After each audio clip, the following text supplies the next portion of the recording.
Alright, I'm swallowed up in the fuselage here. I just wanted to show you what I've been doing, and you can see you've got to be a contortionist to do this. Right there is what I've been doing.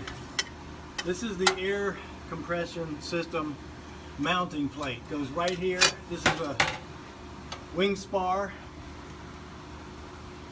The forward wing spar, and this plate is going to go like that, and the two pumps in the air tank are going to get attached to it, and this plate gets attached to the spar with bolts, and they're stood off with bushings or spacers.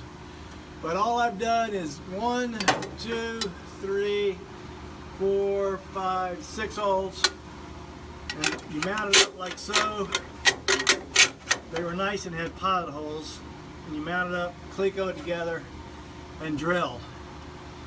And this is the god-awfulest position to be in. I was both sitting here, I was laying here, I tried it from outside up there. It took me, I don't know, what time is it? It took me, I don't know, 4 hours just to do that. 6 holes, drilled 4 times, because you got to up-drill them. Pain in the ass. Sonics, John Monet, you got a beautiful plane here. But John Monet, as the designer, you are a sadist. But, hey, gonna get done. More to come.